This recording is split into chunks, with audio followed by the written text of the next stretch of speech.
Hello students, welcome back. तो चलिए आज हम लोग आज के लेक्चर में हमें देखना है कि कैसे किसी भी जो हमारा मॉडर्न पीरियोडिक टेबल है जो कि हम स्टडी कर रहे थे। आपको पता है हम class 10th chemistry 5th chapter का स्टडी कर रहे थे जिसका नाम है पीरियोडिक क्लासिफिकेशन ऑफ एलिमेंट्स। और उसमें हमने प्रीवियस लेक्चर में हमने मॉडर्न पीरियोडिक टेबल के बारे में बात की थी। और आज हमें पढ़ना है कि मॉडर्न पीरियोडिक टेबल में किसी भी एलिमेंट का जो पोजीशन होता है, पोजीशन कहने का मतलब जो उसका पीरियड नंबर है और जो उसका ग्रुप नंबर है वो कैसे डिसाइड होता है। कोई भी एलिमेंट किस पीरियड में होगा, किस ग्रुप में होगा, वो कैसे डिसाइड होगा, तो उसी के बारे में आज का लेक्चर हमारा है। तो आई होप आप सभी आदमी घर में होंगे, स्वस्थ होंगे। तो शुरू करते हैं आज का क्लास। लेकिन शुरू करने से पहले हम चाहते हैं एक बार हम शॉर्ट रिवीजन कर ले जो हमने आज तक अभी तक पढ़ा है। ठीक है, तो हम लोग एक बार शॉर्ट रिवीजन करते हैं। देखिए अभी हम क्या पढ़ रहे हैं, अभी हम पढ़ रहे हैं पीरियोडिक क्लासिफिकेशन ऑफ एलिमेंट्स, मतलब एलिमेंट्स का क्लासिफिकेशन। कैसा क्लासिफिकेशन? Periodic classification. क्यों कहा जाता है पीरियोडिक क्लासिफिकेशन? अब आप समझ गए होंगे, क्योंकि एलिमेंट्स की जो प्रॉपर्टीज होती है वो रेगुलर इंटरवल में खुद को रिपीट करती है, इसीलिए उसे पीरियोडिक कहा जाता है। तो periodic classification of elements. Classification करना क्यों जरूरी है? तो आंसर ये है बाबू कि क्लासिफिकेशन करना इसलिए जरूरी है क्योंकि इतने सारे जो एलिमेंट्स हैं, जो कि अभी हमें पता है कि 118 एलिमेंट्स की डिस्कवरी हो चुकी है, उन सारे एलिमेंट्स को सेपरेटली इंडिविजुअली स्टडी करना प्रैक्टिकली इम्पॉसिबल है। तो उसके स्टडी को इजी बनाने के लिए हमने क्या किया? क्लासिफिकेशन कर दिया। ये पहला महत्व था क्लासिफिकेशन का। और सेकंड क्या महत्व था क्लासिफिकेशन का? सेकंड ये था कि क्लासिफिकेशन से हमें नए एलिमेंट्स को डिस्कवर करने में भी सहायता मिलती है। अब आप कहेंगे सर कैसे सहायता मिलती है? तो आंसर ये है बाबू कि आप जानते हैं पीरियोडिक है, पीरियोडिक मतलब रिपीट होना चाहिए। तो मान लीजिए कि अगर हम सजाना शुरू किए और कोई एक रिपीट नहीं हुआ, रिपीट होना चाहिए ना, पीरियोडिक है तो रिपीट होना चाहिए। अगर मान लो कि हम सजाना शुरू किए, कोई एक ऐसा एलिमेंट है जिसको जो एलिमेंट जो रिपीट नहीं हुआ, बाद वाला रिपीट हो गया, नहीं समझे बात? जैसे मान लीजिए कि एग्जांपल के लिए मान लीजिए कि मैग्नीशियम हमें नहीं मिला, एक मिनट के लिए हम मान लेते मैग्नीशियम नहीं मिला, तो हम चलना शुरू किया, हमने hydrogen, lithium, beryllium, boron, carbon, nitrogen, oxygen, fluorine, neon, sodium. अब सोडियम के बाद मान लीजिए आपको मैग्नीशियम पता नहीं है, आपको एल्युमिनियम पता है। तो आपको जो ही एल्युमिनियम मिलेगा तो आप कहेंगे अरे ये एल्युमिनियम तो बोरॉन से मैच कर रहा है। समझ गए ना बात? एल्युमिनियम तो बोरॉन से मैच कर रहा है और सोडियम किससे मैच कर रहा है? लिथियम से मैच कर रहा है। समझ गए? तो बेरिलियम के नीचे वाला कहां है? तो एक क्यूरियोसिटी जगी ना कि ये एलिमेंट मिसिंग है। मैंने क्या कहा, मैं थोड़ा सा ये लिख के बताता हूं, आप थोड़ा समझ पाएंगे कि मॉडर्न पीरियोडिक टेबल नए एलिमेंट्स की डिस्कवरी में कैसे हेल्पफुल है। जैसे हम सेकंड पीरियड लिखना शुरू करें तो सबसे पहले होगा lithium, beryllium, boron, carbon, nitrogen, oxygen, fluorine and neon, as you know. और इसके बाद यहां फिर सोडियम, फिर मान लीजिए मैग्नीशियम नहीं है, फिर एल्युमिनियम है। और यहां पर मान लीजिए कि हमें पता नहीं है, यहां जो एलिमेंट था उसको मान लीजिए कि हमें डिस्कवर नहीं हुआ। तो जब हम इसको प्रिपेयर करना शुरू करेंगे पीरियोडिक टेबल को, तो यहां पे आके वैकेंट मिल जाएगा हमको, हमें लगेगा यहां कुछ तो होना चाहिए, क्योंकि यहां पे जो दूसरा है, इधर सोडियम मिल गया, इधर एल्युमिनियम मिल गया, बीच वाला नहीं मिला। तो हमें नए एलिमेंट्स हमें मिलेगा ना, एक आइडिया मिला ना कि यहां भी कोई एलिमेंट होना चाहिए। तो पीरियोडिसिटी की वजह से हमें नए एलिमेंट्स को डिस्कवर करने में भी कौन मदद करता है? पीरियोडिक टेबल हमारी मदद करता है। चलिए ठीक है, आगे बढ़ते हैं, या क्लासिफिकेशन हमारी मदद करता है। आगे बढ़े तो सबसे पहली कोशिश, क्लासिफिकेशन की सबसे पहली कोशिश डेबोराइनर ने किया। डेबोराइनर ने तीन सिमिलर प्रॉपर्टीज वाले एलिमेंट्स को मिला के ट्राइड्स बनाए। ट्राइड्स उसे कहा गया डेबोराइनर्स ट्राइड्स। डेबोराइनर्स ट्राइड्स में क्या होते थे? 3 एलिमेंट्स होते थे, तीनों की प्रॉपर्टीज सिमिलर होती थी। और ट्राइड की ये खासियत होती थी कि जो मिडिल एलिमेंट का एटॉमिक मास होता था वो और दूसरे जो बाकी जो 2 एलिमेंट थे यानी फर्स्ट और लास्ट, उसका अर्थमेटिक मीन होता था नियरली, ये था। और कितने ट्राइड्स बनाए डेबोराइनर ने? 3 ट्राइड्स बनाए, अल्कली मेटल का ट्राइड, अल्कलाइन अर्थ मेटल का ट्राइड और हेलोजन का ट्राइड। ये 3 ट्राइड बनाए। लेकिन ये आइडिया रिजेक्ट कर दिया गया क्योंकि उस समय जितने भी एलिमेंट्स डिस्कवर थे उन सभी को वो ट्राइड्स में सजा नहीं पाए। कौन? डेबोराइनर। फिर उसके बाद न्यूलैंड का लॉ आया। न्यूलैंड ने फिर क्लासिफाई करने की कोशिश की और उन्होंने दिया लॉ ऑफ ऑक्टेव्स। क्या कहता है लॉ ऑफ ऑक्टेव्स? कि when elements are arranged in increasing order of their atomic masses, then properties of every 8th element will be similar to the properties of first element। यानी अगर आप elements को increasing order of atomic mass में सजाना शुरू करेंगे तो हर एक 8वें एलिमेंट की प्रॉपर्टीज पहले एलिमेंट की प्रॉपर्टीज से मैच करेगी, ये न्यूलैंड साहब कह रहे थे। और इस तरह से उन्होंने ऑक्टेव्स बनाए। तो उन्होंने ऑक्टेव्स बना दिया, जैसा कि आपने डिटेल्स में पढ़ा था इसके बारे में ऑक्टेव्स। लेकिन ऑक्टेव्स का आइडिया रिजेक्ट कर दिया गया, क्यों? क्योंकि सबसे पहली गड़बड़ी तो ये थी कि न्यूलैंड ने ये सोचा था कि कोई भी नया एलिमेंट फ्यूचर में डिस्कवर नहीं होगा, लेकिन बाद में नए नए एलिमेंट डिस्कवर हुए जो उसके ऑक्टेव में फिट नहीं हुए। उसके बाद उन्होंने कई ऐसे एलिमेंट्स थे जिनकी प्रॉपर्टीज एक जैसी थी, उन्हें दूर दूर रख दिया था, उन्हें पास पास रहना चाहिए। जैसे आयरन को निकेल और कोबाल्ट से बहुत ज्यादा दूर रखा गया था, जबकि उनकी प्रॉपर्टीज सेम थी। समझ गए? तो फिर उनमें ब्लैंक स्पेसेज नहीं था, यानी कि उन्होंने सोचा कि जो एलिमेंट्स मिलना था वो मिल गया। तो ये न्यूलैंड की गड़बड़ी हो गई। फिर न्यूलैंड की गड़बड़ी के बाद फिर एंट्री हुई एक बहुत ही महान केमिस्ट की, जिन्होंने पीरियोडिक टेबल की दुनिया में पहला जिन्होंने क्लासिफिकेशन की दुनिया में पहला पीरियोडिक टेबल बनाया। नाम था दिमित्री लेवेनोविच मेंडलीव, जिन्होंने 1869 में दुनिया का पहला पीरियोडिक टेबल बनाया, मेंडलीव पीरियोडिक टेबल। जो मेंडलीव पीरियोडिक टेबल था वो बेस्ड था मेंडलीव के पीरियोडिक लॉ पर। मेंडलीव पीरियोडिक लॉ क्या कहता है कि the physical and chemical properties of elements are periodic function of their atomic numbers, their atomic masses. Mendeleev ने कहा कि जो एलिमेंट्स की फिजिकल और केमिकल प्रॉपर्टीज है वो किसका फंक्शन है? एटॉमिक मास का। कैसा फंक्शन है? पीरियोडिक फंक्शन पे हमने डिटेल्स में बात किया था कि पीरियोडिक फंक्शन वैसे फंक्शन को कहा जाता है जिसमें एक के बदलने से दूसरा एक रेगुलर इंटरवल के बाद खुद को रिपीट करता है। यानी अगर एटॉमिक मासेज के इंक्रीजिंग ऑर्डर में आप सजाएंगे तो रेगुलर इंटरवल के बाद क्या होगा? आपको सेम प्रॉपर्टीज वाले एलिमेंट्स मिलेंगे। ये बात कही मेंडलीव ने और इसी को कहा गया मेंडलीव पीरियोडिक लॉ। और मेंडलीव पीरियोडिक लॉ पर ही बेस्ड बनाया गया मेंडलीव का पीरियोडिक टेबल। पीरियोडिक टेबल में जो हॉरिजॉन्टल रोज होती हैं उसे हम पीरियड्स कहते हैं, जो वर्टिकल कॉलम्स होता है उसे हम ग्रुप्स कहते हैं। मेंडलीव ने पीरियोडिक टेबल बना दिया। मेंडलीव का पीरियोडिक टेबल बहुत अच्छा भी था, सारी चीजें सही थी, लेकिन मेंडलीव के पीरियोडिक टेबल में कुछ गड़बड़ियां भी थी। पहले हम अच्छाई की बात कर लेते हैं। तो मेंडलीव पीरियोडिक टेबल बहुत ज्यादा हेल्पफुल था एलिमेंट्स को स्टडी करने के लिए। किसी भी एलिमेंट के पोजिशन को देख करके हम उसके प्रॉपर्टीज को क्या कर सकते थे? प्रिडिक्ट कर सकते थे मेंडलीव के पीरियोडिक टेबल में। ठीक है, तो मेंडलीव का पीरियोडिक टेबल बहुत ज्यादा यूजफुल था, लेकिन मेंडलीव के पीरियोडिक टेबल में कुछ गड़बड़ियां थी। क्या गड़बड़ी थी? तो हाइड्रोजन का पोजीशन फिक्स नहीं था। हाइड्रोजन के बारे में कंफ्यूज थे कि हाइड्रोजन को कहां रखे। आइसोटोप्स के पोजीशन के बारे में मेंडलीव कंफ्यूज थे कि आइसोटोप्स को कहां रखे, क्योंकि आइसोटोप्स कौन होता है? Same atomic number different mass number. तो क्या हुआ? आइसोटोप्स को लेकर कंफ्यूज हो गए मेंडलीव कि मास अलग अलग है, जिसको साथ में रखे कि अलग अलग रखे वो। फिर एनोमेलस पेयर दिख गया। एनोमेलस पेयर मतलब हुआ कि कई बार वो अपने पीरियोडिक टेबल को बना रहे थे तो उन्हें increasing order of atomic mass में सजाना था, तो कई बार वो क्या करते थे? पहले ज्यादा मास वाले को रख देते थे, फिर कम मास वाले को रखते थे, जिसमें सबसे जीता जागता उदाहरण है कोबाल्ट और निकेल।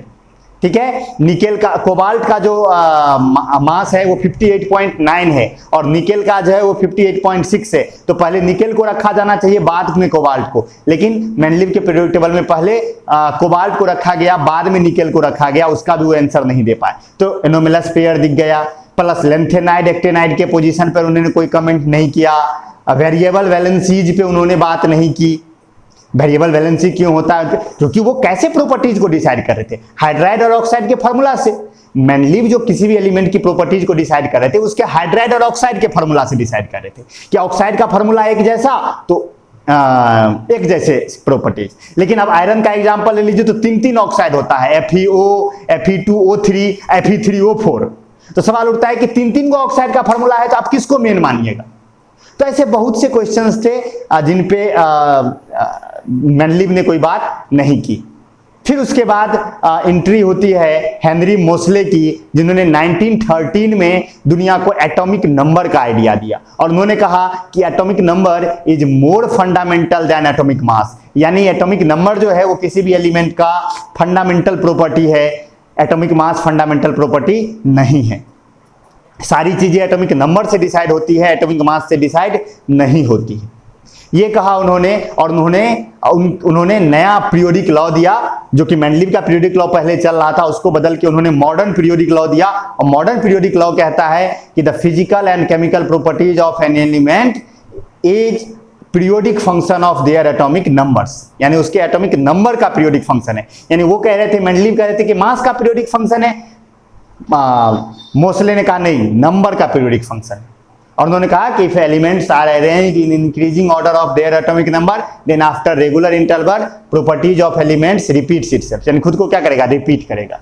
इस आधार पर दुनिया का पहला मॉडर्न पीरियोडिक टेबल बनाया गया, जो बनाया नील्स बोहर ने। किसने बनाया? नील्स बोहर ने पहला मॉडर्न पीरियोडिक टेबल तैयार किया, जिसे long form of periodic table भी कहा जाता है। मॉडर्न पीरियोडिक टेबल में जो देखा जाए तो 7 पीरियड्स हैं एंड 18 ग्रुप्स हैं। 7 पीरियड्स हैं एंड 18 ग्रुप्स हैं, और किसी भी एलिमेंट का जो पोजीशन है मॉडर्न पीरियोडिक टेबल में, वो डिसाइड होता है उसके इलेक्ट्रॉनिक कॉन्फ़िगरेशन से। किससे डिसाइड होता है? उसके इलेक्ट्रॉनिक कॉन्फ़िगरेशन से डिसाइड होता है। इलेक्ट्रॉनिक कॉन्फ़िगरेशन आप जानते होंगे कि arrangement of electron in the atom, atom के अंदर में जो इलेक्ट्रॉन का अरेंजमेंट है उसी को हम इलेक्ट्रॉनिक कॉन्फ़िगरेशन कहते हैं। तो इलेक्ट्रॉनिक कॉन्फ़िगरेशन पे बेस्ड था आपका मॉडर्न पीरियोडिक टेबल पूरी तरह से, तो उसी पे हम निकालेंगे भी, आज हम देखेंगे भी कि कैसे पोजीशन निकलता है। अच्छा, एक क्वेश्चन यहां बच्चों के मन में उठ सकता है कि सर मॉडर्न पीरियोडिक टेबल में या आप मॉडर्न पीरियोडिक टेबल की आपने पिछले दिन उसके एडवांटेज और डिसएडवांटेज पे बात की थी। तो एडवांटेज में आपने बताया था कि वो पीरियोडिसिटी को भी एक्सप्लेन करता है कि क्यों पीरियोडिसिटी है। मॉडर्न पीरियोडिक टेबल का जो एडवांटेज था वो आपने देखा ना। मॉडर्न पीरियोडिक टेबल का एडवांटेज क्या था कि सबसे पहली बात, वो एक ज्यादा फंडामेंटल प्रॉपर्टी पे बेस्ड था, यानी एटॉमिक नंबर पर बेस्ड था। उसको याद करना आसान था, रिप्रोड्यूस करना आसान था, यानी दोबारा उसको बनाना आसान है, आराम से उसको दोबारा बनाया जा सकता है, कोई ज्यादा उसमें कॉम्प्लेक्सिटी नहीं है, बहुत ही सिंपल है। इसके बाद जो है सो केमिस्ट्री को वो बहुत ज्यादा इजी बना देता है। फिर वो पीरियोडिसिटी को भी एक्सप्लेन करता है, वेरिएबल वैलेंसी को भी एक्सप्लेन करता है, बहुत सारी बातें जो कि आपके नोट्स में लिखी हुई है। मॉडर्न पीरियोडिक टेबल की ये खासियत थी। तो क्वेश्चन बच्चों के मन में ये आता है कि पीरियोडिसिटी का कॉज क्या है, क्यों प्रॉपर्टीज रिपीट करती हैं? तो देखिए बाबू, इसका आंसर ये है ना कि आप सभी आदमी ये बात जानते होंगे कि किसी भी एलिमेंट का या किसी भी एटम का जो प्रॉपर्टीज होता है, फिजिकल और केमिकल प्रॉपर्टीज होता है, वो डिसाइड होता है उसके वैलेंस इलेक्ट्रॉन से। किससे डिसाइड होता है? वैलेंस इलेक्ट्रॉन से। तो अगर वैलेंस इलेक्ट्रॉन का नंबर सेम होगा तो प्रॉपर्टीज सेम होगी ना बाबू। तो आप लिथियम को देखिए, तो लिथियम का इलेक्ट्रॉनिक कॉन्फ़िगरेशन होगा 2-1, और आप सोडियम को देखिए 2-8-1, पोटासियम को देखिए 2-8-8-1, यानी सभी में वैलेंस इलेक्ट्रॉन का नंबर क्या है? 1 है, तो सभी की प्रॉपर्टीज एक जैसी। तो चूंकि इलेक्ट्रॉनिक कॉन्फ़िगरेशन खुद को रिपीट करता है, इसीलिए प्रॉपर्टीज भी खुद को रिपीट करती है। आया समझ में? तो पीरियोडिसिटी क्यों है, आपको आई होप आपको समझ में आया हो। तो अब हमें अब देखना है, इतनी सारी बातें की थी मैंने शॉर्ट में बताया, आप नोट्स पढ़ लीजिए। कोई डाउट अभी भी हो तो पूछने के लिए स्वतंत्र है, आप बिल्कुल पूछिए, कोई दिक्कत हो तो बिल्कुल पूछिए। तो आइए हम लोग अब चलते हैं पोजीशन निकालने की तरफ कि किसी भी एलिमेंट का पोजीशन हम कैसे फाइंड आउट करेंगे। तो जैसा कि आप जानते हैं कि इसके लिए आपको इलेक्ट्रॉनिक कॉन्फ़िगरेशन निकालना आना चाहिए। तो हम ये मान के चल रहे हैं कि आपको इलेक्ट्रॉनिक कॉन्फ़िगरेशन निकालना आता होगा, क्योंकि आपको क्लास में भी सिखाया गया होगा या आप जहां भी पढ़ते होंगे आपने जरूर सीखा होगा इलेक्ट्रॉनिक कॉन्फ़िगरेशन निकालना। ठीक है, वैसे मैं जब बनाते चलूंगा तो आप देखते रहिए, आप समझ जाइएगा। आपको नहीं भी आता रहेगा इलेक्ट्रॉनिक कॉन्फ़िगरेशन तो यहां मैंने चार्ट बना के रखा है, मैं बना के दिखाऊंगा, तो चिंता मत कीजिए। ओके ठीक है, तो अब देखिए आते हैं हम लोग। देखिए आप सभी आदमी ये जानते होंगे कि जो एलिमेंट होता है वो एटम का बना होता है, और एटम के अंदर में न्यूक्लियस होता है और उसके चारों तरफ ऑर्बिट्स होते हैं या सेल्स होते हैं, एनर्जी लेवल्स होते हैं, जिसमें कि इलेक्ट्रॉन पाया जाता है। ये आपको पता है, कोई भी एटम में यही होता है ना, बीच में न्यूक्लियस है, उसके चारों तरफ सेल्स, जिसमें कि इलेक्ट्रॉन पाए जाते हैं। बोर्ड्स एटॉमिक मॉडल यही कहता है। ठीक है, और उसमें अगर आप जाएं तो सेल्स के अंदर में क्या होते हैं? सब सेल्स पाए जाते हैं, या हम कहते हैं कि ऑर्बिट के अंदर में ऑर्बिटल्स पाए जाते हैं। और आपको पता है कितने सबसेल हैं? 4, S-P-D-F, S subshell, P subshell, D subshell, F subshell. या ऑर्बिटल के नाम में कहते हैं S orbital, P orbital, D orbital and F orbital. समझ गए? तो इलेक्ट्रॉनिक कॉन्फ़िगरेशन होता है, अरेंजमेंट कैसे निकलेगा? तो देखिए, जैसे कि हम कोई भी एलिमेंट लेते हैं, जैसे कि एक X एलिमेंट लेते हैं जिसका एटॉमिक नंबर मान लीजिए कि है 33। लेट सपोज कुछ भी ले सकते हैं हम, लेट सपोज हम 33 ले लिए। तो 33 अगर इसका हम ले लिए तो हम क्या करेंगे? इसका इलेक्ट्रॉनिक कॉन्फ़िगरेशन लिखेंगे। इसका इलेक्ट्रॉनिक कॉन्फ़िगरेशन लिखेंगे। You know electronic configuration bore-bury scheme से लिखा जाता है, यानी तो आप ऑर्बिटल के कंसेप्ट से लिख सकते हैं, तो हम ऑर्बिटल के ही कंसेप्ट से लिखते हैं। तो आपको वहां से देखिए, तो सबसे पहले क्या होगा, 1s होगा। देखिए ये दिखाया गया है, ये 1 2 3, ये जो होता है, देखिए ये 1 जो है ये सेल नंबर है। ये कौन सा सेल है, ये 2 सेल है, 2 सेल है, 3 सेल है। तो एक सेल में होते हैं सब सेल, s क्या है, सब सेल। तो जो फर्स्ट ऑर्बिट है उसमें एक ही सब सेल है s। आपको पता है कि नंबर ऑफ सब सेल जो होता है किसी भी सेल में, वो उस सेल नंबर के बराबर होता है। तो ए जो पहला सेल है उसमें एक ही सब सेल होगा, s सब सेल। जो दूसरा सेल है उसमें 2 सब सेल होगा, s सब सेल और p सब सेल। जो तीसरा सेल है, यानी कि तीसरा है, उसमें 3 सब सेल होंगे, s p और d। जो चौथा सब सेल है उसमें होंगे s p d f। आप कहेंगे सर पांचवा सेल में 5 सब सेल होंगे, s p d f g। लेकिन g पे अभी हम बात नहीं करते हैं, क्योंकि आज तक हमें कोई ऐसा एलिमेंट नहीं मिला जो g में जाए, जिसका इलेक्ट्रॉन g में जाए। तो हम g पे बात नहीं करते, हम s p d f पे ही बात करते हैं। तो हम ये मानते हैं कि 4 सब सेल होते हैं, s p d f। तो देखिए 1 में एक ही है, 1s 2s 2p 3s 3p 3d 4s 4p 4d 4f 5s 5p 5d 5f 6s 6p 6d 6f 7s 7p 7d 7f। 8 को मैंने बना दिया, 8 में अभी तक गया नहीं है। चलिए ठीक है, इसको अगर देखें तो अब देखिए इलेक्ट्रॉन जो भरना शुरू होता है वो एनर्जी के हिसाब से भरता है, यानी कि पहले कम एनर्जी वाला भरा जाता है, उसके बाद ज्यादा एनर्जी वाला भरा जाता है। ये रूल है, समझ गए। जब भी इलेक्ट्रॉन आप एटम के अंदर भरना शुरू करते हैं तो पहले कौन सा, पहले कम एनर्जी वाला, फिर उसके बाद ज्यादा एनर्जी वाला, समझ गए। अब किसी होटल में रूम खाली है तो सबसे पहले कौन सा रूम भर जाएगा, जो कम पैसा वाला रूम है वो पहले भर जाएगा ना। तो ज्यादा कम एनर्जी वाला पहले भर जाता है, तो पहले 1s भरता है। ये देखिए ये बनाया गया है एनर्जी चार्ट कि किसका एनर्जी ज्यादा है। आप हमेशा टेल से हेड की तरफ चलेंगे, इसके फर्स्ट एरो के टेल से चलिए 1s मिलेगा, दूसरे से चलिए 2s मिलेगा, तीसरे से चलिए पहले 2p मिलेगा, फिर 3s मिलेगा। यानी इसका मतलब है कि 1s सबसे कम एनर्जेटिक है, उससे ज्यादा एनर्जेटिक 2s है, उससे ज्यादा 2p, उससे ज्यादा 3s, उससे ज्यादा 3p, उससे ज्यादा 4s, उससे ज्यादा 3d, फिर 4p, फिर 5s, फिर 4d, फिर 5p, फिर 6s, फिर 4f। 6s भरने के बाद 4f में जाएगा इलेक्ट्रॉन, आप ये सोच लीजिए। फिर 4f भर के 5d में आएगा, 5d भर के 6p में आएगा, 6p भर के 7s में जाएगा, 7s भर के 5f में जाएगा, फिर 6d में जाएगा, फिर 7p जाएगा। और अगर 7p को भी भर दिया तो 8s में आएगा, जो कि आएगा नहीं, यहां तक आता नहीं, समझ गए। तो ये भरने का चार्ट है। सबसे पहले 1s, फिर 2s, फिर 2p, फिर 3s, फिर 3p, फिर 4s, फिर 3d, ऐसे करके भरेंगे, समझ गए भरने का। और याद रखिएगा, जब तक अंदर वाला नहीं भरेगा बाहर वाला में नहीं देना है। कहने का मतलब यह है कि जब तक 4p नहीं भरेगा तब तक 5s में इलेक्ट्रॉन नहीं आएगा, जब तक 5d नहीं भरेगा तब तक 6p में इलेक्ट्रॉन नहीं आएगा। यानी अंदर वाले को पहले पूरी तरह से भर दीजिए, तब बाहर वाले में लाइए। आई होप आप समझ रहे होंगे मैं क्या बात कर रहा हूं, और अगर आपने क्लास में किया है तो आपको आ ही रहा होगा। तो मान लीजिए यहाँ पे हमने इलेक्ट्रॉन, यहाँ पर हमने एक एलिमेंट x लिया जिसका एटॉमिक नंबर 33 है, और हम इसका इलेक्ट्रॉनिक कॉन्फ़िगरेशन लिखते हैं। तो वहां से देखिए सबसे पहले क्या होगा, 1s होगा। अच्छा एक बात और यहाँ मैं बताना भूल गया, जो s 3 सबसेल हैं, s 4 सबसेल है, s p d और f, सबकी कैपेसिटी है। s की कैपेसिटी 2 है मैक्सिमम, P की कैपेसिटी 6 है, D की कैपेसिटी 10 है और F की कैपेसिटी 14 है। यानी S में मैक्सिमम 2 रह सकता है, कोई जरूरी नहीं हमेशा 2 रहेगा, 1 भी रह सकता है, समझ गए ना। P की मैक्सिमम कैपेसिटी 6 है, यानी कि उसमें 1 भी रह सकता है, 2 भी, 3 भी, 4 भी, 5 भी, 6 भी।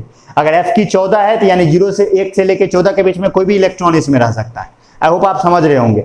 ओके ठीक है, तो देखिए सबसे पहले यहां भरना शुरू करते हैं। सबसे पहले 1s भरेगा, और इसको 33 देना है तो 2 का 2 इसको दे देगा, 31 को इसके पास और रिमेनिंग है तो और बढ़ेगा ये। चलिए 1s के बाद किस पे जाएगा, 2s पे जाएगा, फिर इसमें 2 जाएगा। कितना बच गया इसके पास, 29 बच गया। और जाते हैं 2s के बाद 2p हो जाएगा, 2p के बाद 3s हो जाएगा, 3s के बाद 3p हो जाएगा, 3p के बाद 4s हो जाएगा। भर भी देते हैं, इसमें 2 हो गया, 2 2 4, p में कितना होता है 6, तो 10 हो गए। फिर इसमें s में 2 12 हो गए, फिर 6 18 हो गए, फिर 2 20 हो गए, समझ गए। 4s2 तक आ गए। 4s2 के बाद किस में जाएगा बाबू, 3d में जाएगा। तो 3s2 के बाद यही लिखते हैं हम 3d गया। 3d कितने हो गए यहां तक में, 2 2 4 6 10 12 18 20 एंड 10, 30 हो गए, कितना है हमारे पास 33 है, यानी और आगे बढ़ेगा। 3D के बाद किस में जाएगा 4P में। अच्छा 4P की कैपेसिटी कितनी है बाबू, चलिए यहां इसको लिखते हैं, 3D 10 हो गया।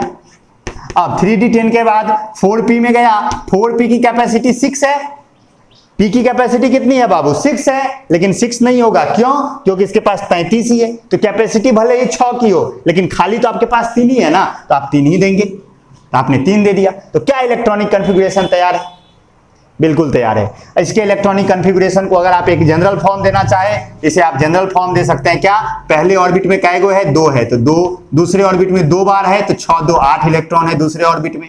तीसरे ऑर्बिट में कै गो इलेक्ट्रॉन है, तो 6 2 8 10 18, यानी तीसरे ऑर्बिट में 18 इलेक्ट्रॉन है। समझ रहे हो ना कैसे, ये जो मेन है ना, ये 3 वाला जितना है सबको जोड़ के 3 नंबर पे लिख दिए, समझ गए ना बात। और 4 वाला कै गो है, तो 4 वाला 2 है, देखिए एक यहां है और एक यहां है, तो ये हो गया 5।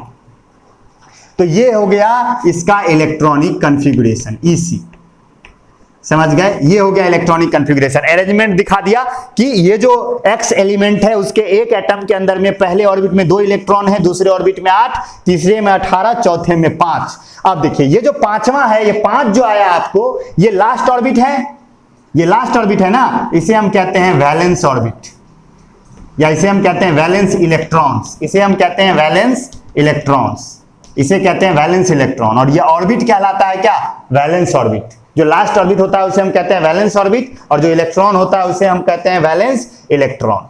ठीक है, अब इसके पास देखिए, अब हमें पीरियड नंबर और ग्रुप नंबर निकालना है। मैं फॉर्मूला बताता हूं, ये सारी चीजें जो मैं बोर्ड पे लिख रहा हूं आपको नोट डाउन करते चलना है, क्योंकि बोर्ड से ही लिखना है, आज का नोट्स नहीं आएगा, इसी से आप लिखेंगे। ओके ठीक है, तो पीरियड नंबर पहले, सबसे पहले हम देखते हैं कि पीरियड नंबर कैसे निकलेगा। पीरियड नंबर, तो पीरियड नंबर की अगर आप बात करो तो पीरियड नंबर का मतलब होता है number of shells, number of shells, यानी कि पीरियड नंबर जो होगा वो नंबर ऑफ सेल्स के बराबर होगा, यानी कितने सेल्स हैं उस पर होगा। सेल्स जानते हैं आप, यानी कि ऑर्बिट्स, समझ गए। और जो ग्रुप नंबर होगा, group number is decided by valence electron या by number of valence electron, by number of valence electrons, number of valence electrons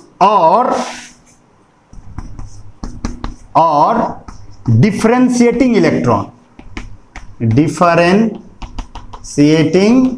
electron. अब आप कहोगे सर ये डिफरेंशिएटिंग इलेक्ट्रॉन क्या होता है, मैं दोनों बातें बताता हूं, ध्यान दीजिए, पहले मैं समझाता हूं। सबसे पहले बाबू पीरियड नंबर पे तो समझ गए, क्लियर हो गया कि जितने नंबर ऑफ सेल होंगे वो पीरियड नंबर हो जाएगा। मैं सब पे न्यूमेरिकल बना के दिखाऊंगा, चिंता मत कीजिए, एग्जांपल सब पे आएगा, आप घबराइए नहीं, आराम से देखते रहिए। तो period number number of shells के बराबर होगा, यानी कि इलेक्ट्रॉनिक कॉन्फ़िगरेशन लिखेंगे, जितने नंबर ऑफ सेल्स आएंगे वो पीरियड नंबर हो जाएगा। कहने का मतलब जैसे यहां पर हमने 33 का एग्जांपल लिया, तो 33 में आप देखिए कितने सेल हो गए, 1 2 3 4 सेल हो गए, तो यानी ये चौथा पीरियड का मेंबर है, ये फिक्स हो गया।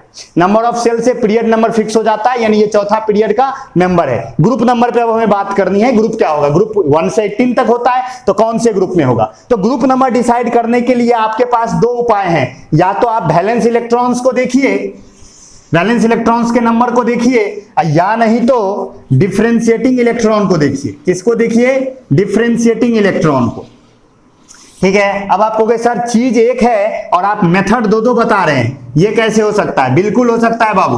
अब देखिए, आपको ये पता है, आपको जो मैं पढ़ा रहा था पिछले क्लास में मैंने पढ़ाया, तो मैंने आपको बताया बाबू कि जो पीरियोडिक टेबल है वो 4 ब्लॉक्स में डिवाइडेड है, S block, P block, D block and F block. ये बताया आपको। ग्रुप 1 एंड 2 एस ब्लॉक कहलाता है, ग्रुप 13 से लेके 18 तक पी ब्लॉक कहलाता है, और ग्रुप 3 से लेके 12 तक डी ब्लॉक कहलाता है। और नीचे में जो 2 हॉरिजॉन्टल रोज हैं जिसको हम लेंथेनाइड्स और एक्टेनाइड्स कहते हैं, वो एफ ब्लॉक कहलाता है। आई होप आपको ये तो क्लियर है। और ये जो ब्लॉक होता है कि कौन एलिमेंट किस ब्लॉक का होगा, वो इसी बेसिस पर डिसाइड होता है कि डिफरेंशिएटिंग इलेक्ट्रॉन कौन क्या है। अब आप बार बार कहोगे सर ये डिफरेंशिएटिंग इलेक्ट्रॉन क्या होता है। देखिए, डिफरेंशिएटिंग इलेक्ट्रॉन मतलब हुआ कि वो इलेक्ट्रॉन जो लास्ट ऑर्बिटल में गया। ध्यान से सुनिएगा, वैलेंस इलेक्ट्रॉन वो है जो लास्ट ऑर्बिट में है। वैलेंस इलेक्ट्रॉन वो है जो लास्ट ऑर्बिट में है, और डिफरेंशिएटिंग इलेक्ट्रॉन वो है जो लास्ट ऑर्बिटल में है। ऑर्बिटल, नॉट ऑर्बिट, ऑर्बिटल या सब सेल। लास्ट सेल या लास्ट ऑर्बिट वैलेंस ऑर्बिट, और लास्ट सब सेल, लास्ट सब सेल या लास्ट ऑर्बिटल में जो इलेक्ट्रॉन है वो कहलाता है डिफरेंशिएटिंग इलेक्ट्रॉन। जैसे इस 33 में देखे तो डिफरेंशिएटिंग इलेक्ट्रॉन कौन है? 3 है, 4p में गया है। तो समझ गए ना, जो लास्ट ऑर्बिटल में गया उसके हिसाब से फिक्स होता है ब्लॉक। तो अगर डिफरेंशिएटिंग इलेक्ट्रॉन किस में गया? s सब सेल में गया तो s ब्लॉक का मेंबर होगा। समझ गए बात? अगर डिफरेंशिएटिंग इलेक्ट्रॉन यानी कि वो इलेक्ट्रॉन जो लास्ट ऑर्बिटल में फिल हुआ, अगर वो p में गया तो p ब्लॉक का मेंबर होगा। जैसे ये देखिए, ये p3, ये p में गया ना, लास्ट इलेक्ट्रॉन किस में गया? p में गया, तो ये मेंबर जो 33 है वो किसका मेंबर होगा? p ब्लॉक का मेंबर होगा। अगर डिफरेंशिएटिंग इलेक्ट्रॉन d में गया, d सब सेल में गया, तो d ब्लॉक का मेंबर होगा। जैसे हमने प्रीवियस लेक्चर में जिंक का एग्जांपल लिया था, 3d10 लास्ट डिफरेंशिएटिंग इलेक्ट्रॉन था, d में गया था, 3d10 लास्ट ऑर्बिटल था, तो क्या हो गया? वो d ग्रुप का d ब्लॉक का मेंबर हो गया। और अगर 4f में गया, अगर डिफरेंशिएटिंग इलेक्ट्रॉन 4f में गया तो लैंथेनाइड्स, और अगर 5f में गया तो एक्टिनाइड्स। आप ये याद रखेंगे, समझ गए? और आप ये भी याद रखेंगे कि लैंथेनाइड्स ग्रुप 3 का मेंबर है और एक्टिनाइड्स भी ग्रुप 3 का मेंबर है। अंतर यही है कि लैंथेनाइड्स पीरियड 6 का मेंबर है और एक्टिनाइड्स पीरियड 7 का मेंबर है। मैं जो बोल रहा हूं आज के क्लास में एक एक लाइन ध्यान से सुनिए और याद करते चलिए। समझ गए? चलिए, मोस्ट इंपोर्टेंट लेक्चर है ये। तो चलिए वापस आते हैं हम लोग। तो डिफरेंशिएटिंग इलेक्ट्रॉन को देखिए, यानी तो वैलेंस इलेक्ट्रॉन को देखिए। देखिए, वैलेंस इलेक्ट्रॉन तभी आपका साथ देगा जब या तो वो s ब्लॉक का मेंबर हो या p ब्लॉक का मेंबर हो। डिफरेंशिएटिंग इलेक्ट्रॉन हर एक हमेशा साथ देगा, लेकिन जो वैलेंस इलेक्ट्रॉन, या मैंने 2 बातें बताई ना कि ग्रुप नंबर डिसाइड करना है तो आप वैलेंस इलेक्ट्रॉन देखिए या डिफरेंशिएटिंग इलेक्ट्रॉन देखिए। तो अगर आप वैलेंस इलेक्ट्रॉन देखने के प्लान में हैं तो आपको तभी साथ देगा जब s या p ब्लॉक में हो। समझ गए? और ये काम भी कर जाता है क्योंकि आपके लेवल पर यानी क्लास 10th के लेवल पे s या p ब्लॉक की ही बात की जाती है, d और f ब्लॉक की बात नहीं की जाती है, तो आपका काम हो जाता है। समझ गए? ओके, ठीक है। तो चलिए हम दिखाते हैं पहले वैलेंस इलेक्ट्रॉन से। तो अगर s या p ब्लॉक का मेंबर है, अगर s या p ब्लॉक का मेंबर है तो ग्रुप नंबर आसानी से डिसाइड होगा। अगर वैलेंस इलेक्ट्रॉन का नंबर 1 है तो ग्रुप 1 हो जाएगा। ध्यान से देखिएगा, वैलेंस इलेक्ट्रॉन का नंबर 1 है तो ग्रुप 1। मैं करके दिखा दूं यहां पर। आई होप कहां लिखे, यहीं पर लिखते हैं कि नंबर, मैं इसे इरेज करता हूं, ध्यान दीजिएगा, मैं इसे इरेज करता हूं। आपने नोट डाउन कर लिया होगा, मैं ये मान के चल रहा हूं कि आप नोट डाउन कर चुके होंगे। तो 33 वाले को आप याद रखिए, इलेक्ट्रॉनिक कॉन्फ़िगरेशन भी याद रखिए, ठीक है? ओके, तो यहां पर मैं लिखता हूं कि number of valence electron, number of valence electron और ग्रुप नंबर, ग्रुप नंबर। ध्यान दीजिए, अगर नंबर ऑफ वैलेंस इलेक्ट्रॉन 1 है तो ग्रुप नंबर 1 होगा। अगर नंबर ऑफ वैलेंस इलेक्ट्रॉन 2 है तो ग्रुप नंबर 2 होगा। अगर नंबर ऑफ वैलेंस इलेक्ट्रॉन 3 है तो ग्रुप नंबर 13 होगा। अगर 4 है तो 14 होगा। अगर 5 है तो 15 होगा। अगर 6 है तो 16 होगा। अगर 7 है तो 17 होगा। और अगर 8 है तो 18 होगा। लेकिन ये जो आपका है, ये जो हमने चार्ट बनाया, ये जो आपने चार्ट बनाया अभी तुरंत, ये चार्ट सिर्फ किसके लिए वैलिड है? S एंड P ब्लॉक के लिए। S एंड, ये जो है valid for S and P block, ये सिर्फ S और P ब्लॉक के लिए वैलिड है, बाकी के लिए वैलिड नहीं है। D ब्लॉक का मेंबर आ जाएगा, आपका ये रूल फेल कर जाएगा। समझ गए? जैसे एग्जाम्पल के लिए अब आप कहोगे सर करके दिखा दीजिए। जैसे कि अगर मैं कुछ एग्जाम्पल ले लूं, जैसे कि कार्बन की बात कर लेते हैं। कार्बन आपका P ब्लॉक का मेंबर है, आप पीरियोडिक टेबल में देख सकते हैं, कार्बन आपका P ब्लॉक का नंबर है। तो कार्बन का एटॉमिक नंबर 6 होता है, आप लिख के देखिए तो होगा 2,4। इसका इलेक्ट्रॉनिक कॉन्फ़िगरेशन हुआ, कितने सेल हैं बाबू? 2 सेल हैं, तो इसका पीरियड नंबर क्या हो गया? पीरियड नंबर 2 हो गया। और इसका लास्ट इलेक्ट्रॉन कितने हैं? वैलेंस इलेक्ट्रॉन कितने हैं? 4 हैं। कितने हैं? 4 हैं। तो 4 है तो 4 14, यानी ये ग्रुप नंबर 14 का मेंबर होगा। देखिए आप अपने पीरियोडिक टेबल में इसका पीरियड नंबर 2 और ग्रुप नंबर 14 होगा। निकल गए? समझ गए क्या हो गया? निकल गया। निकल गया कि नहीं निकल गया? सीधे निकल गया। हमें डिफरेंशिएटिंग इलेक्ट्रॉन देखना भी नहीं पड़ा, यानी हमें इलेक्ट्रॉनिक कॉन्फ़िगरेशन पे जाना ही नहीं पड़ा। मतलब इलेक्ट्रॉनिक कॉन्फ़िगरेशन करने का मतलब वो एसपीडीएफ पे जाना ही नहीं पड़ा, ऐसे ही काम हो गया। ठीक है, एग्जाम्पल के लिए सोडियम ले लेते हैं। सोडियम 11, आपको पता है एस ब्लॉक का मेंबर है, तो इसका इलेक्ट्रॉनिक कॉन्फ़िगरेशन हो जाएगा 2,8,1। तो इसका पीरियड नंबर कितने हो जाएंगे? कितने सेल हैं बाबू? 1 2 3 3 है। और ग्रुप नंबर कितना हो जाएगा? इसका 1 इलेक्ट्रॉन है तो ग्रुप नंबर 1 हो जाएगा। देखो पीरियड नंबर 3 ग्रुप नंबर 1 में ये आ जाएगा। कितना इजी है। तो अगर एस या पी ब्लॉक है तो क्या होगा? सीधे आप क्या कर दीजिए, सीधे आप वैलेंस इलेक्ट्रॉन से निकाल सकते हैं। अब आप कहोगे सर इलेक्ट्रॉनिक कॉन्फ़िगरेशन देख के आइडिया लगेगा कि वैलेंस इलेक्ट्रॉन, इलेक्ट्रॉनिक कॉन्फ़िगरेशन देख के आइडिया लगेगा क्या कि मतलब जो है सो एस या पी ब्लॉक का है? बिल्कुल लगेगा। ध्यान से सुनिएगा आप।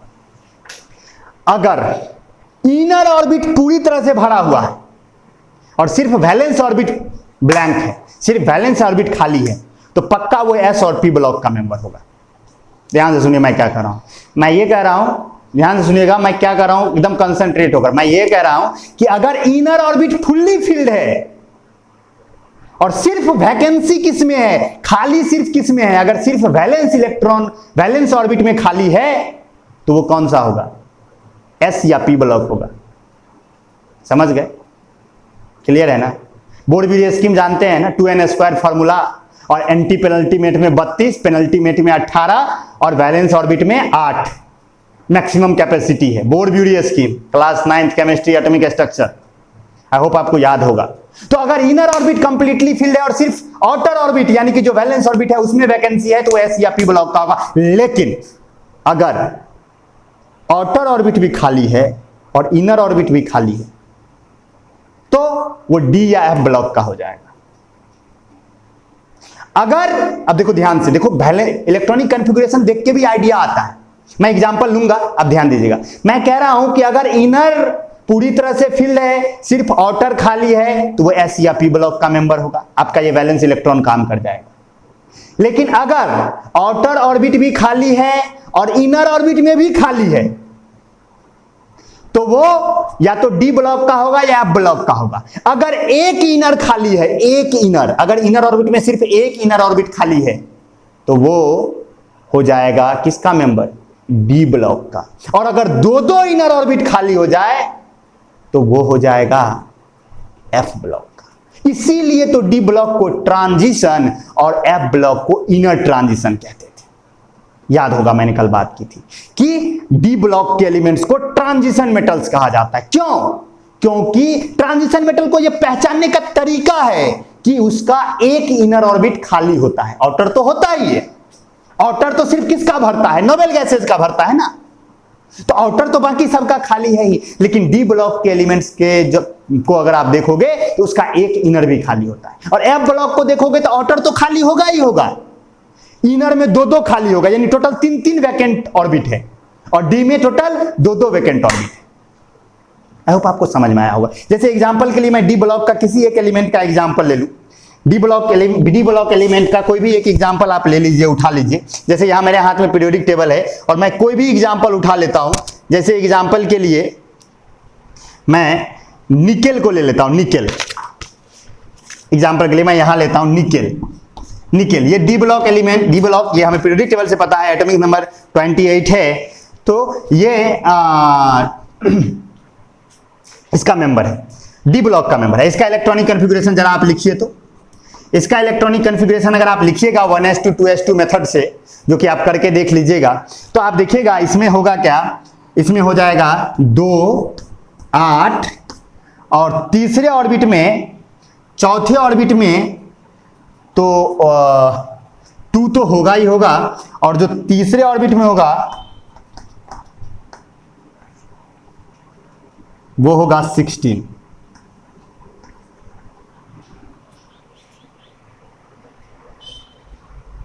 हाँ सही है। ये हो गया देखिए इलेक्ट्रॉनिक कॉन्फ़िगरेशन निकेल का। अब जरा देखिए निकेल को गौर से। इसका आउटर ऑर्बिट खाली है।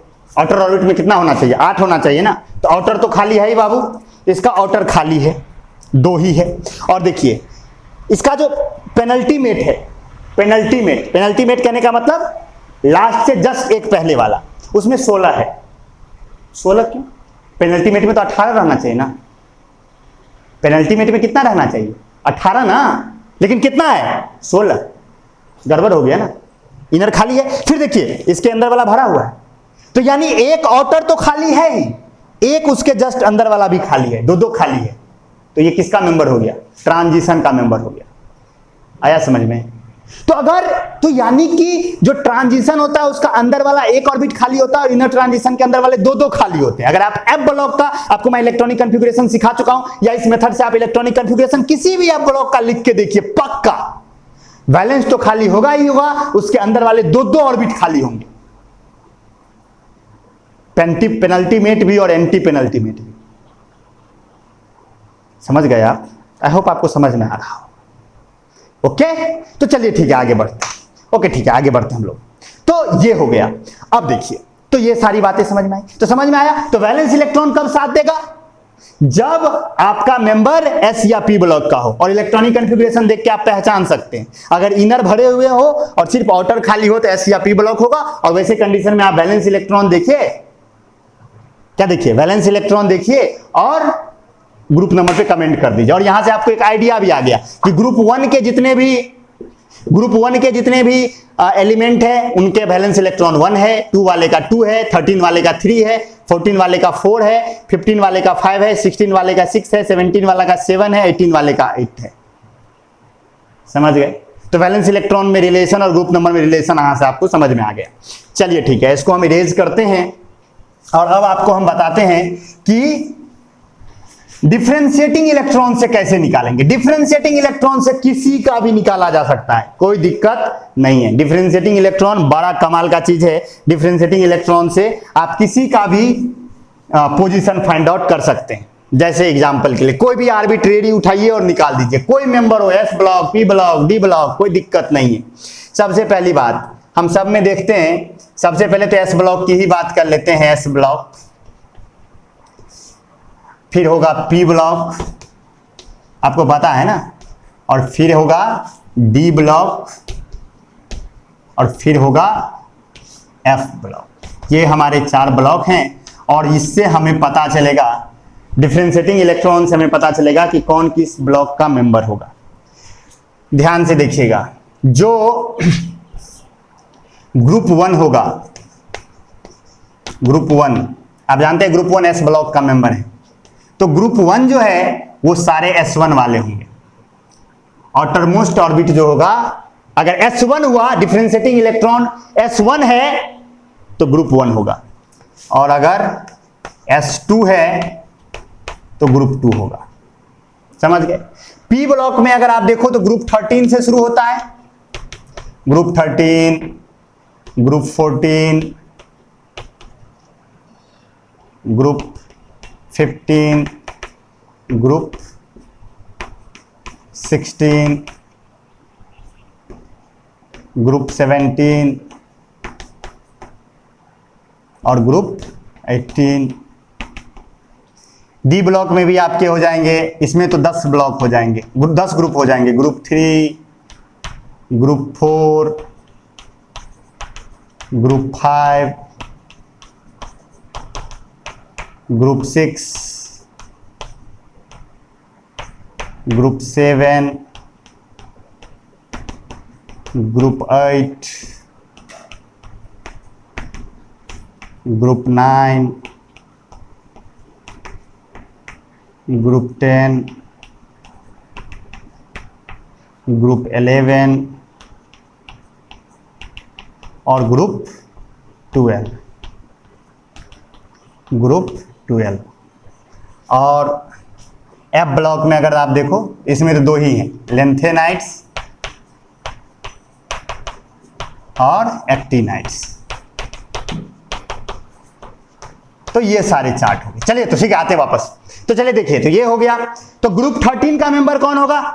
तो जिसका डिफरेंशिएटिंग इलेक्ट्रॉन P1 होगा, जिसका P2 होगा वो 14 का, जिसका P3 होगा वो 15 का, P6 होगा, P4 होगा वो 16 का, P5 होगा वो 17 का, और जिसका P6 होगा वो 18 का।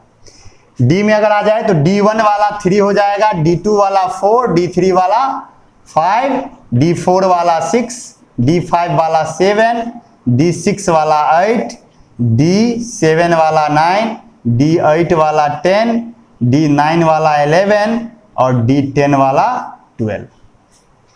आया समझ में?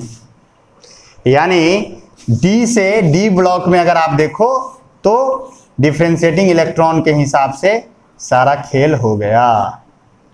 D10 वाला 12 में चला गया। और अगर 4F में गया, 4F में लास्ट अगर 4F है आपका डिफरेंशिएटिंग इलेक्ट्रॉन 4F में जा रहा है तो वो लेंथेनाइड्स का मेंबर होगा, और अगर 5F में जा रहा है तो वो एक्टिनाइड्स का मेंबर होगा। तो ये है चार्ट। अब इतना आपको सर इतना याद रखे, बिल्कुल याद नहीं रखना है, फॉर्मूला बताता हूं मैं, ठीक है। अगर S ब्लॉक में जाए तो ग्रुप नंबर बराबर हो जाएगा number of differentiating electron, number of differentiating electron. देखिए S ब्लॉक में बड़ा इजी है। देखिए अगर 1 है डिफरेंशिएटिंग इलेक्ट्रॉन का नंबर तो ग्रुप 1, अगर 2 है डिफरेंशिएटिंग इलेक्ट्रॉन का नंबर तो ग्रुप 2। अगर P में जाए तो 12, फॉर्मूला लिखते चलिए, अगर P ब्लॉक में जाए यानी P में अगर डिफरेंशिएटिंग इलेक्ट्रॉन जाए तो जो डिफरेंशिएटिंग इलेक्ट्रॉन का नंबर होगा उसमें आप 12 जोड़ दीजिए। P ब्लॉक में क्या हो गया? S ब्लॉक में क्या हो गया? Number of differentiating electron. इसमें क्या हो गया? 12 plus number of differentiating electron. समझ गए? डी ब्लॉक में क्या हो जाएगा? 2 प्लस नंबर ऑफ डिफरेंशिएटिंग, और एफ में तो कोई बात ही नहीं है। समझ गए बात? देखिए ना इसमें 2 में अगर मान लीजिए डी में गया तो D1 हुआ तो क्या आया? 3 नंबर ग्रुप आया तो 2 प्लस आया ना, 2 plus 1 3, 2 plus 2 4, 2 plus 3 5, 2 plus 4 6, 2 plus 5 7, 2 plus 6 8, 2 plus 7 9, 2 plus 8 10, 2 plus 9 11, 2 plus 10 12। यानी अगर डी ब्लॉक में है तो जो डिफरेंशिएटिंग इलेक्ट्रॉन का नंबर है यानी लास्ट ऑर्बिटल में जो इलेक्ट्रॉन का नंबर है उसमें 2 जोड़िए। अगर पी ब्लॉक का मेंबर है यानी कि पी में लास्ट इलेक्ट्रॉन गया है तो जो डिफरेंशिएटिंग इलेक्ट्रॉन का नंबर है लास्ट ऑर्बिटल में इलेक्ट्रॉन का नंबर है उसमें 12 जोड़िए। और अगर एस ब्लॉक में है तो जो नंबर ऑफ डिफरेंशिएटिंग इलेक्ट्रॉन है वही पीरियड ग्रुप नंबर हो जाएगा। और एफ ब्लॉक में तो कोई बात ही नहीं है, 4F में गया तो लेंथेनाइड्स, 5F में गया तो एक्टिनाइड्स। आई होप आप समझ गए होंगे। अब हमें बस इस पे एग्जाम्पल लेना है 4-5 और आपको दिखाना। आई होप आपको फॉर्मूला समझ में आया होगा। पीरियड नंबर निकालना है बाबू, आंख मूंद के निकाल सकते, जो नंबर ऑफ सेल होगा वही पीरियड नंबर होगा। ग्रुप नंबर पे जाओगे तो दो चीज आ जाएगा, या तो वैलेंस इलेक्ट्रॉन का नंबर देखो यानी तो डिफरेंशिएटिंग इलेक्ट्रॉन देखो। वैलेंस इलेक्ट्रॉन से सिर्फ किस में काम आएगा? एस और पी ब्लॉक में काम आएगा। अगर बैलेंस इलेक्ट्रॉन अगर एस ब्लॉक या पी ब्लॉक का मेंबर है और अगर बैलेंस इलेक्ट्रॉन का नंबर 1 है तो 1 ग्रुप, 2 है तो 2 ग्रुप, 3 है तो 13 ग्रुप, 4 है तो 14 ग्रुप, 5 है तो 15 ग्रुप, 6 है तो 16 ग्रुप, 7 है तो 17 ग्रुप, 8 है तो 18 ग्रुप। समझ गए? ये वैलेंस इलेक्ट्रॉन है, लेकिन ये सिर्फ किसके लिए काम आएगा? एस और पी ब्लॉक के लिए। और अगर आप चाहते हो कि नहीं सर हमको कोई भी एलिमेंट का निकालना है तब तो आपको देखना होगा डिफरेंशिएटिंग इलेक्ट्रॉन। और अगर डिफरेंशिएटिंग इलेक्ट्रॉन एस में गया यानी एस ब्लॉक का मेंबर है तो जो डिफरेंशिएटिंग इलेक्ट्रॉन का नंबर है वही ग्रुप नंबर हो जाएगा। अगर पी में गया यानी कि पी ब्लॉक का मेंबर है तो जो डिफरेंशिएटिंग इलेक्ट्रॉन का नंबर है उसमें 12 जोड़ना पड़ेगा। अगर डी में गया यानी कि डी ब्लॉक का मेंबर है तो जो डिफरेंशिएटिंग इलेक्ट्रॉन है उसमें 2 जोड़ना पड़ेगा। और एफ ब्लॉक का अगर मेंबर है यानी डिफरेंशिएटिंग इलेक्ट्रॉन अगर एफ में गया तो 4F है तो लेंथेनाइड्स और 5F है तो एक्टिनाइड्स। मैं सबका एक एक एग्जांपल लेके आपको समझा दूंगा। तो आई होप आपको ये फॉर्मूला तो समझ में आया होगा। तो चलिए अब हम इसे इरेज करते हैं। आप अच्छे से नोट डाउन कर लीजिए, इसे हम इरेज करते हैं। ओके, अब मैं आपको सवाल बना के दिखाऊंगा कि मैं पोजीशन निकाल के दिखाऊंगा। ओके ठीक है, तो पोजीशन निकाल के दिखाते हैं। चलिए लेते चलते हैं, हमारे हाथ में पीरियोडिक टेबल है, क्योंकि जिससे कि हम एक एक एग्जाम्पल ले और आप देखिएगा वो मैच कर जाएगा। जैसे एग्जाम्पल के लिए कोई हमें कहता है कि रुबिडियम का निकाल के दिखाओ, आरबी, इसका एटॉमिक नंबर, रुबिडियम का एटॉमिक नंबर 37 है, इसका निकाल के दिखाओ। हम कहेंगे एकदम सर बिल्कुल, अभी लीजिए, तुरंत निकाल के दिखाते हैं। Electronic configuration 1s2 2s2 2p6 3s2 3p6 4s2 3d10, अरे गिनते भी चलो, 2 2 4 6 10 2 12 6 18 2 20 10 30, कितने जाने 37, 30 आ गए। चलिए यहाँ पे जाएंगे, अब d10 हो गया, 3d10 3d10 के बाद 4p6 कितने हो गए 36 हो गए, 37 जाना है तो 5s1 हो जाएगा। 5s1 बताओ लास्ट इलेक्ट्रॉन किस में गया, s में ना, किसका मेंबर है, s ब्लॉक का। तो s ब्लॉक के लिए क्या रूल था, फॉर्मूला था, number of group, period number. तो चलो पीरियड नंबर की बात कर लेते हैं। पीरियड नंबर सबसे पहले तो इसका इलेक्ट्रॉनिक कॉन्फ़िगरेशन देख लेते हैं, कितने ऑर्बिट है मैक्सिमम। अगर आपको कि सर क्या फिर से इलेक्ट्रॉनिक कॉन्फ़िगरेशन जोड़ के लिखना पड़ेगा, अगर आप नहीं चाहते तो देखिए आराम से वो भी देख सकते हैं पीरियड नंबर। इस सारे को ध्यान से देखिए, सारे को 1 2 2 3 3 4 3 4 5 5 5 5 5 जो सबसे बड़ा नंबर है वही सेल नंबर है, जो सबसे बड़ा नंबर है वही क्या है, सेल नंबर है। तो सबको देखिए पूरा यहां से 1 2 2 3 3 4 3 4 5 5 5 5 5 सबसे बड़ा 5, यानी कि पीरियड नंबर क्या हो गया 5। और ग्रुप नंबर क्या हो गया, तो एस ब्लॉक का मेंबर है, तो जो डिफरेंशिएटिंग इलेक्ट्रॉन का नंबर होगा क्या वही ग्रुप नंबर होगा, तो 1। तो 5वां पीरियड और पहला ग्रुप का मेंबर हो जाएगा तुम्हारा रुबिडियम। देखो 5वां पीरियड पहला ग्रुप का मेंबर है रुबिडियम। आया समझ में। किसी का भी इस तरह से आप चाहो तो निकाल सकते हैं। जैसे एग्जाम्पल के लिए मैं कोई बड़ा नहीं लेना चाहता, आप निकालिएगा घर पे आराम से। जैसे मैं किसी एक का और ले लूं, कोई भी एक उठा लेते हैं। जैसे कि मान लीजिए आप, हम क्रोमियम ले लेते हैं, क्रोमियम ले लेते हैं, क्रोमियम का हो गया Cr और इसका एटॉमिक नंबर हो गया आपको 24। इसका आप देखिए तो इलेक्ट्रॉनिक कॉन्फ़िगरेशन लिखिए, देखिए लिख के दिखाते हैं। क्रोमियम है तो लिखते हैं पहले 1s2 2s2 2p6 3s2 3p6 4s2, count भी करते चलिएगा, 2 2 4 6 10 2 12 6 18 2 20 24 तक जाना है, 20 तक आ गए, 4s2 आ गए। 4s2 के बाद 3d में जाएंगे, 3d में अब d का वैल्यू तो 10 तक ले सकता है, लेकिन इसका 24 ही है तो ये 4 ही देगा, तो 4। तो देखिए डिफरेंशिएटिंग इलेक्ट्रॉन किस में गया, d में गया। चलिए सबसे पहले क्या करते हैं, हम सबसे पहले पीरियड नंबर पे कमेंट करते हैं। पीरियड नंबर चलो देखते हैं, 1 2 2 3 3 4 3 4 सबसे बड़ा है, तो पीरियड नंबर क्या हो गया 4, समझ गए। और ग्रुप नंबर क्या हो जाएगा, कैमा किस में गया, डिफरेंशिएटिंग इलेक्ट्रॉन डी में। तो फॉर्मूला है डी के लिए 2 plus number of differentiating electron, differentiating electron का नंबर 4 यानी 4 दैट इक्वल टू 6। देखिए 6 ग्रुप का मेंबर होगा और चौथे पीरियड का, बिल्कुल 6 ग्रुप और चौथा पीरियड, बिल्कुल करें।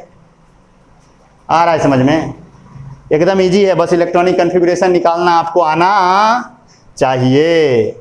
चलिए इसके बाद अगर आप देखें सर किसी और एक का लेके दिखाइए, बिल्कुल मैंने एस का दिखा दिया, डी का दिखा दिया, अब मैं पी का भी दिखा दूं आपको।